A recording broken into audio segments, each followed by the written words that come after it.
د خیبر پښتونخوا حکومت لخوا کال 2014 کې سوات موټروي په نوم لوی پروژې په اړه چارواکي وایي چې په 14 ارب روپو لګښت سره 1 کیلومتره سړک جوړولو ذمہواري د پاکستان فوز ادارې FWO ته حواله شوې.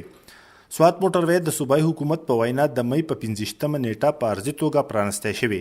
سوات کې د PTI صوبایي اسمبلی غړی او د ترقیاتي کارونو چیرمن فضل حکیم وایي چې د اختر په موخه ولس ته اسانتیاګانو ورکولو لپاره دغه فیصله شوې ده.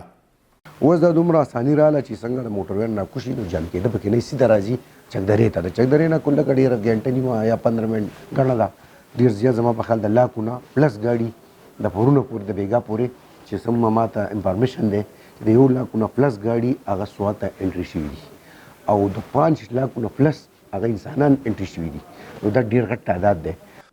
سوات موټروي چې د اسلام آباد موټروي نه ورته د کرنل شیرخان څخه لاره ورکړی شوې او تر چکدرې ملکنډ پورې پروژه ده. د اختر په 4 ورځو کې پرې تر 500,000 څخه زیات وړو گاډو تک کړی. په دغه لاره سفر کوونکي وایي دا یو ډیره ګټوره پروژه ده. موږ کوارډ نه روان یو سوات ته په چکر باندې او دا موټروي باندې سوات موټروي باندې روان یو. ان شاء الله دا کار په ډیر ښه شروع ده او آینده ان شاء الله چې به مورته ان شاء الله مکمل او عوام چې دا په دې موټروي باندې ډیر زیات خوشاله ده او د ټول حکومت چې دا شکریا ادا کوي. سوات موټروي باندې ځای په ځای کار روان دی چې پکې مقامي یو شمېر خلکو ته روزګار هم ترلاسه شوی دی. د شاکوټ یا اوسیدونکو چې دغه پروژه کې کار کوي وایي کار پکې لا ډیر پاتې دی. موږ ډیر خلک پکې ماشاءالله تقریبا 80-90 پورې کسان پکې لګیا دي.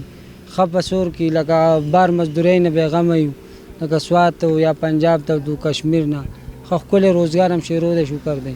د سیلګرۍ پوهان او زی ولسوای چې سوات موټروي جوړېدو سره به د ملکنډ ډیویژن 9 ضلعو ملکنډ بر او کوزدیر چترال بونیر شنګلا او سوات ته به د اسلام آباد او پیښور نه تک کې اسانتیاګانې راشي او د سیمې اقتصاد ته به هم لوی پیدا ورکوي.